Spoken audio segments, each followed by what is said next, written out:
Hi, today we're diving into something that doesn't usually get discussed enough in the personal finance world, which is mindfulness with money.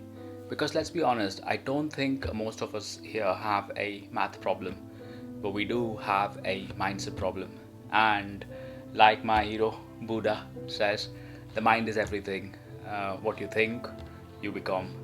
So, today, let's explore how being calm, aware, and intentional with money can help you grow your wealth without losing your peace. And as usual, I'll try my best to keep it real, so there's no yoga mats required unless you want them. So, let's dive into it. Why does mindfulness matter? Mindfulness isn't about sitting, cross-legged and humming to your bank account. No, it's just about being present, really knowing what's happening with your finances before reacting. Let's be honest, most of us do spend the money emotionally, and I know it because I also often spend money emotionally and not logically because we buy to celebrate, to comfort, or sometimes just spend because it's payday and we deserve it. But when you live like that, your money controls you. When you're mindful, you control it. You pause before buying that late night Amazon item and ask, do I really need this or am I just tired? And between that stimulus and the response, there is a space. And in that space, you have a power and the power of choice. That's mindfulness with money, the power to choose peace over impulse. And this is where it's important to understand the emotional side of money because money isn't just numbers, it's emotions, habits, and sometimes childhood trauma with a credit limit.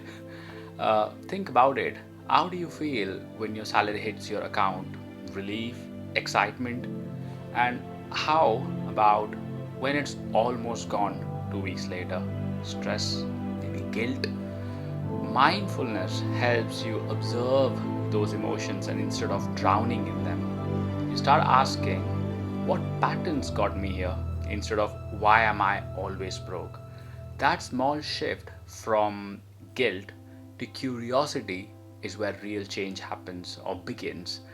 And to keep it very simple with money, do the best you can until you know better.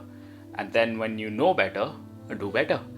That's mindfulness, knowing better and doing better, one spending choice at a time. Let's talk about practical mindful money habits. Um, you know, because awareness is great, but action is what pays the bill. Here are five mindful money habits you can start with just from this week. First one is pause before you spend. Before you buy, just ask this question: do I really need this, or am I trying to feel better? Just 10 seconds of silence now can save 10 days of regret later. And the other way is track weekly, not monthly. Check your spending every Friday, just calmly, no judgment. Think of it as watching a documentary uh, called The Awareness of My Money.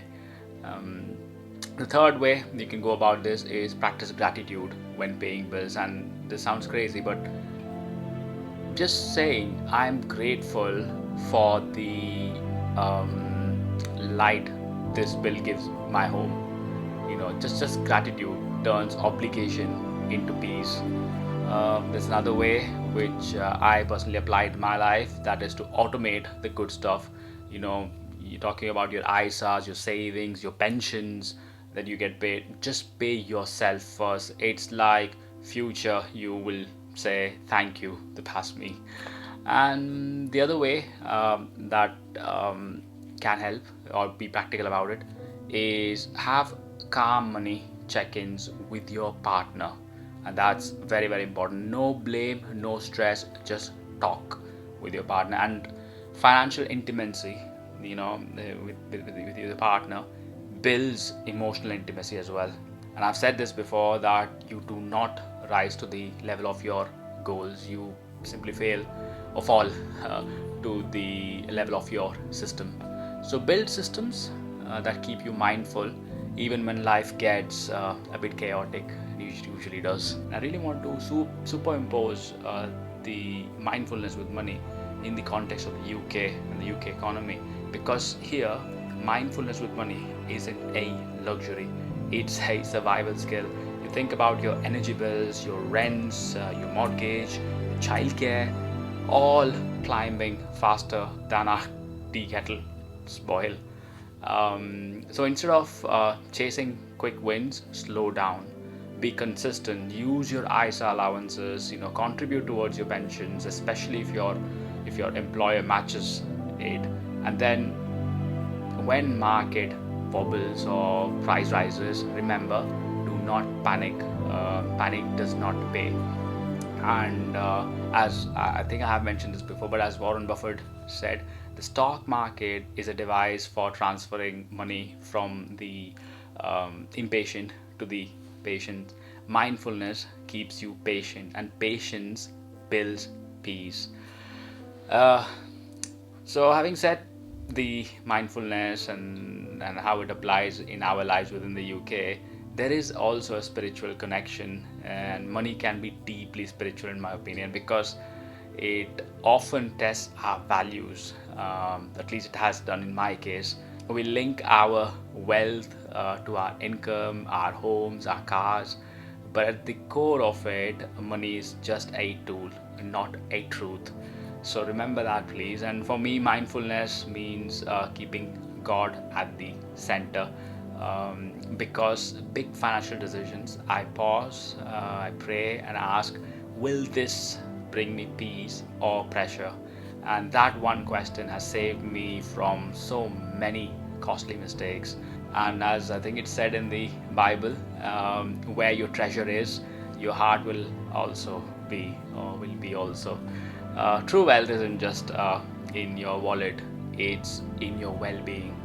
And with that, just my final thoughts on mindfulness with money is, as you manage your money, this month, just remember, it's not about being perfect with the numbers. It's just about being present with purpose. And take a deep breath. Look at your bank account with kindness and not fear, and just say to yourself, I'm learning, I'm growing, and I've got this, because life is good, God is great.